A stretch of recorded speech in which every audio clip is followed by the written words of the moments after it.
আজকে আমরা সূচকের একটা ইন্টারেস্টিং প্রবলেম নিয়েছি। খুবই ইম্পর্টেন্ট একটা প্রবলেম, যেটা একটু ট্রিক আছে অঙ্কটার মধ্যে। তো দেখা যাক কোথায় ট্রিকটা ইউজ হয়েছে। আচ্ছা, এই অঙ্কটা করার আগে আমাদের একটা বীজগণিতের ফর্মুলা লাগবে, সেটাই দেখি দেখিনি। কি আছে আমাদের ফর্মুলা? এ প্লাস বি তার হোল স্কোয়ার মাইনাস এ মাইনাস বি তার হোল স্কোয়ার। এটা কার সূত্র হয়? এটা আমরা জানি 4ab সূত্র হয়। তো এই জিনিসটা আমাকে এখানে ইউজ করতে হবে। তো দেখা যাক, তোমরা মনে মনে এটাকে এ ভাবো, এটাকে বি ভাবো।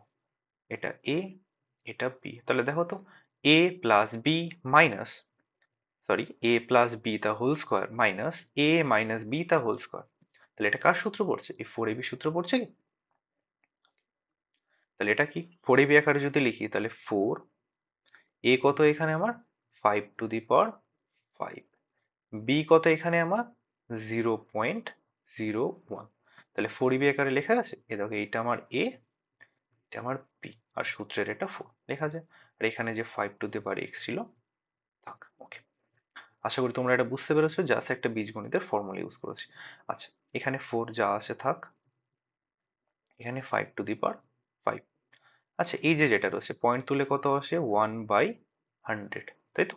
ওকে, তাহলে দেখো, এই 5 4 দিয়ে যদি 100-কে কাটি, কত হয়? 4 25 100, তাই তো? ঠিক আছে। আচ্ছা, তাহলে এখানে রয়েছে, আর এইদিকে কত ছিল? 5 to the power x।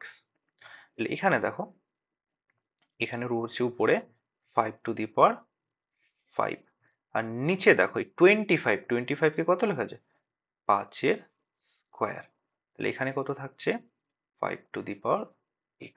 ওকে, তাহলে 5 স্কোয়ার উপরে 5 to the power 5, দুটো 5 দিয়ে যদি 5টা 5-কে কাটি, আমার কত হয়? 5-এর কিউব হয়, তাই তো? লিখতেই পারি। তাহলে এখানে থাকলো আমার 5-এর cube equal to 5 to the power x।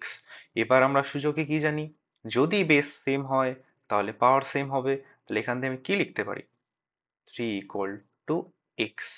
তাহলে এটাকে যদি ঘুরিয়ে লিখি, তাহলে মান কত হলো? X equal to 3। তাহলে এটাই আমার অ্যান্সার। তাহলে এখানে সূচকের থেকে বড় কথা, এখানে আমাদের বীজগণিতের এই ফর্মুলাটা ইউজ হলো 4ab। তারপর তো বেসিক নিয়ম। তো এখানেই ছোট একটা ট্রিক ছিল, আর যার জন্যই অঙ্কটা ইন্টারেস্টিং। তো আজকে এইটুকুই ছিল। Thank you.